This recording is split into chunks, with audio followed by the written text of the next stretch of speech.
All right, welcome. Hey, AP African American Studies class. I'm sorry that I won't be there today or tomorrow, but we are starting a new unit and we have to get started with it. So I'm just going to go on and kind of break down the first unit for us so we can move through and start doing some of the work.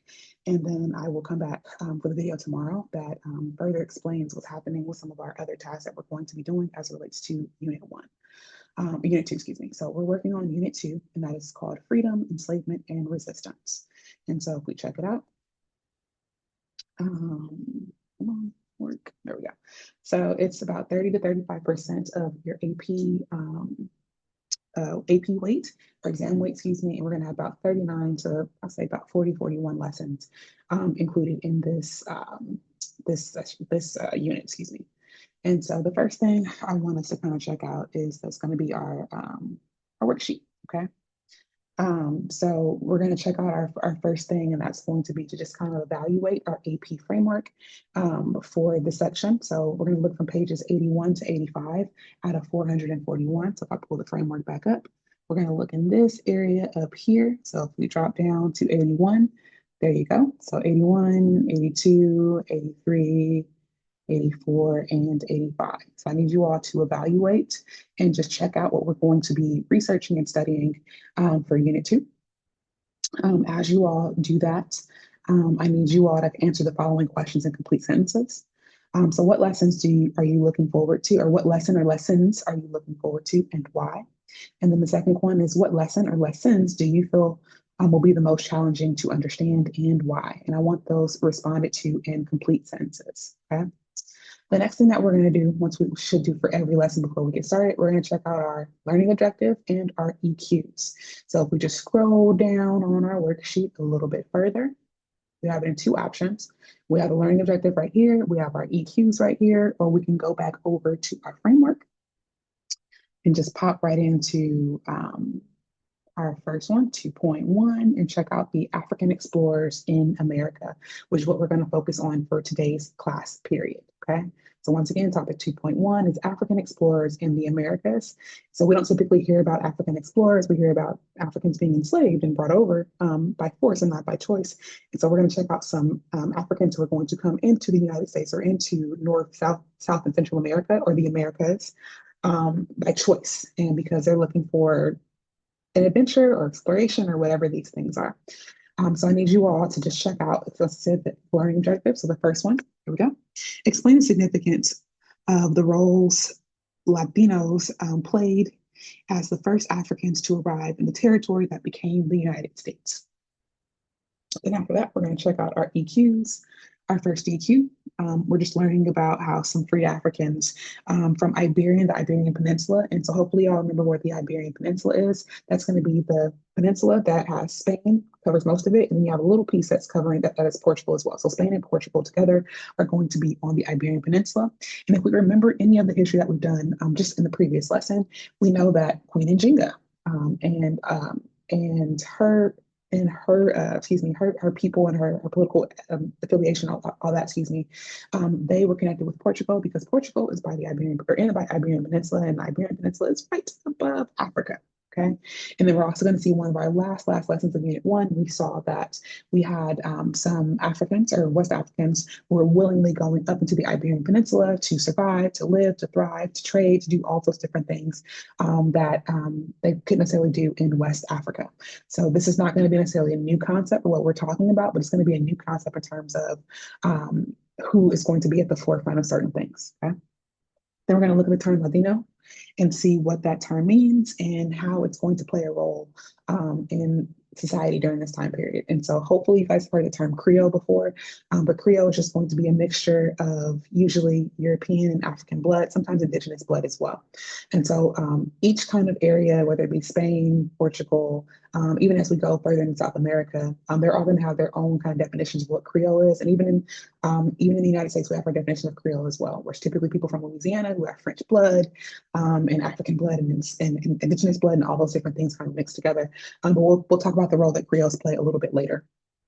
So please check that second EK out, excuse me. And then our third one is going to continue to talk about Latinos, and also their role that they played in early enslavement or early colonization as well. And so we don't often see Africans as playing a role in early colonization, but they did. Okay. So after we check out those EQs, and we've also done our unit evaluation where we're able to look and see all the different 24 units, which ones you guys are looking forward to and which ones you think you all are going to have challenges with, I'm going to pop over really, really quickly into the PowerPoint. So the PowerPoint, the videos, the worksheet, all these things are very much intertwined. And so once again, this PowerPoint goes from 2.1 all the way to 2.3, but we're only looking at 2.1. So African explorers and the departure zones, so the areas in which they're going to be. And we're going to see the capture and impact of the slave trade in West African societies. We're looking at these maps. In this painting, we're going to evaluate this source tomorrow in our class as well. Okay, so once again, here are the EKs, because the EKs are the most important thing that we have. And this is what your test is going to be based on. I've been saying many, many times, your test is the EKs. Okay. Next up, we have a really quick map that I'm going to go over about the Spanish conquistadors. So once again, these might be terms you don't know. If you don't know what a term is, I need you all to define the term, and there's going to be a place on the worksheet for things that you don't necessarily understand or don't know the definitions for.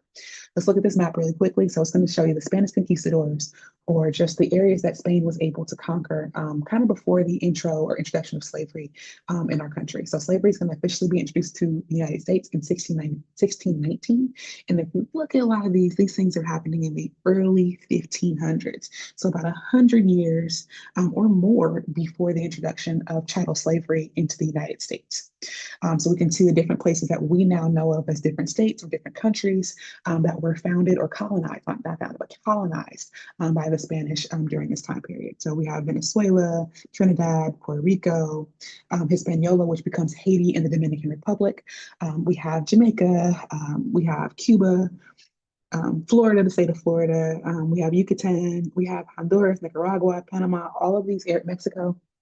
All these areas are going to be colonized by the Spanish, and all of these areas, for the most part, are probably going to have some kind of African explorer that is going to come into the area and be a part of the exploration process, and then eventually be a part of the slave trading process as well.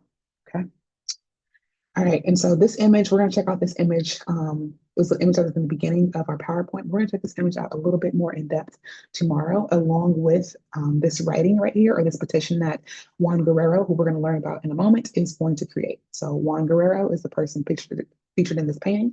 Juan Guerrero's words are right here. And right now we're going to watch a quick video about Juan Guerrero for our Do Now. So let's go back over to our worksheet. And so once again, our worksheet. So task 1, check out the framework. Look at what you're interested in, look what you might have challenges with, and give me the whys behind that in complete sentences. Part 2, you're going to check out your EKs and your LO, your learning objective. And then part 2, continue. We're going to watch this 2-minute video beginning of Black history in the United States with Juan Guerrero. It's, like I said, 2 minutes, and then we're going to evaluate these 4 questions. And then after the 4 questions, we're going to define 2 terms that you may or may not know. Let's check out the video. Most of us think that the first Africans to arrive in what is now the United States were slaves, but it turns out that that's not true. The first African to set foot on what would become United States soil was a free Black man named Juan Garrido, a conquistador, the Spanish name for a conqueror. Garrido was born around 1480 in West Africa. As a young man, he traveled to Lisbon, Portugal, then to Sevilla, Spain. When he converted to the Roman Catholic Church, he took a new name, Juan Garrido, meaning Handsome John. He winds up sailing with the Spanish as a free person, as a conquistador, and spends 3 decades in service to the Spanish crown. In 1513, Garrido participated in Ponce de Leon's famed expedition in Florida in search of the Fountain of Youth. This is the first record of a Black person setting foot in what is now the United States. What does that mean? It means that there was this space people of African descent could occupy that wasn't exclusively being a person of bondage. Garrido settled in Mexico, where he spent his final years working at a gold mining operation. And while he was a free man, he profited from local slave labor. Garrido died in 1550, almost 70 years before the first enslaved Africans arrived in Jamestown.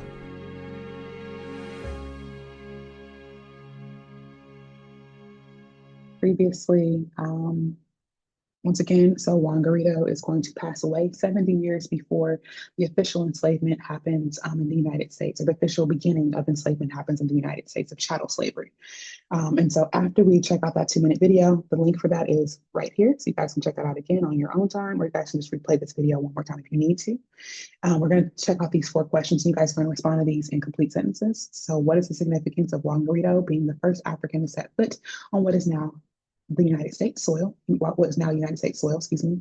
Number 2, describe the early life of Juan Garrido and the journey that led him to the Americas. Number 3, in what ways did Garrido profit from local slave labor during his time in Mexico? And then finally, discuss the historical implications of Garrido's life and experiences on our understanding of African presence in early Americas. And then after that, I want you all to define these 2 terms and possibly more if there's any more terms that you all do not understand. So please make yourself a committee of 1 and just put those at the bottom of these after number 1 and number 2. But I need you all to look up Ladino, and conquistador and make sure that you all know what those are. Please define those in complete sentences as well. So once again, we have a plethora of things to kind of check out. We have our PowerPoint over here that will kind of give us a basic understanding of kind of what was going on, our EQs, the map, but also the image that's showing you right here and the words that are right next to it are all the same words that are going to be included in the video that is attached to your worksheet over here. Okay, so please make sure that you all are getting all of your tasks done. So you have task 1, you have task 2, and then you have a task 2 part 2, essentially. So please get all those things done by today. Tomorrow, you guys are going to be working on task 3 and possibly task 4 as well. So like I said, please get those things handled. Everything will be posted on Schoology per usual. And then we will go from there. So once again, we're looking at our PowerPoint, we're looking at our worksheet, we're looking at our framework, and we are also looking at the video that has been included about Juan Garrido. So I am available via message on Schoology. So if there's anything that you all have questions about, please send me a message and I promise I will respond to you. If you send it to me before 4 o'clock today, I'll respond to you in the morning. Anything after that, I'll respond a little bit later on Tuesday. So have a wonderful Monday. And like I said, I'll make another video for Tuesday and I will see you all on Wednesday.